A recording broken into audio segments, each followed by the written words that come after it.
Dear friends, ಇವತ್ತು ನಮ್ಮ ಯುವ ಜನತೆಗೆ ನಾನು ಒಂದು ಕಿವಿ ಮಾತನ್ನು ಹೇಳ್ತಾ ಇದ್ದೀನಿ.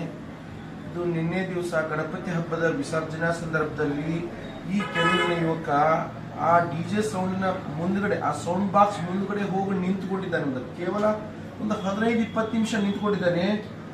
ಆ ಡಿಜೆ ಸೌಂಡಿಗೆ ಇವನು ಎರಡೂ ಕಿವಿಗಳು ಪೂರ್ತಿಯಾಗಿ ನಾಶ ಆಗಿದೆ. ಇವತ್ತು ನಾನು ಏನ್ ಮಾತಾಡ್ತಾ ಅವ್ನಿಗೆ ಏನು ಗೊತ್ತಾಗಲ್ಲ. ನೀವು ನೋಡ್ಬೋದು ಅವನ ದೃಷ್ಟಿ ಯಾವ ತರ ಇದೆ. ಈ ವ್ಯಕ್ತಿಯ ಕಿವಿಗಳು ಎರಡೂ ಹೋಗಿದ್ದೇವೆ. ಅದಕ್ಕೆ ನಾನು ನಿಮ್ಗೆಲ್ಲ ಹೇಳ್ತಾ ಇರೋದು ಏನಪ್ಪ ಒಂದು ಕಿವಿ ಮಾತಂದ್ರೆ, ನಾವೆಲ್ಲ ಡಿಜೆ ಸೌಂಡ್ ಮುಂದೆ ನಿಂತುಕೊಂಡು ಹುಚ್ಚೆದ್ದು ಕುಣಿತೀವಿ. ಆ ಧ್ವನಿಯ ಪೊಲ್ಯೂಷನ್ ಅನ್ನ ಲೆಕ್ಕ ಹಾಕುವುದಿಲ್ಲ.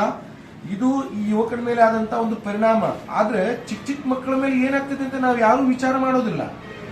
ಹೊಟ್ಟೆಲಿರ್ತಕ್ಕಂಥ ಪ್ರೆಗ್ನೆಂಟ್ ವುಮನ್ಗಳು, ಹೊಟ್ಟೆಲಿರ್ತಕ್ಕಂಥ ಮಗುವಿನ ಬುದ್ಧಿಮಾಂದ್ಯನೂ ಹೋಗುತ್ತೆ, ಹೃದಯ ದೌರ್ಬಲ್ಯ ಆಗ್ಬೋದು, ಹಾರ್ಟ್ ಅಟ್ಯಾಕ್ ಆಗ್ಬೋದು.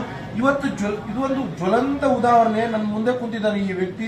ಅವನು ಎರಡೂ ಕಿವಿಗಳು 95% ಹೋಗಿದೆ, ಕೇವಲ 5% ಅವ್ನಿಗೆ ಜೋರಾಗಿ ಮಾತಾಡಿದ್ರೆ ಮಾತ್ರ ಕೇಳುತ್ತೆ.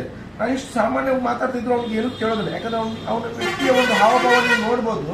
ಆ ವ್ಯಕ್ತಿಯ ಪೂರ್ತಿಯಾದಂಥ ಕಿವಿಗಳು ನಾಶವಾಗಿದೆ.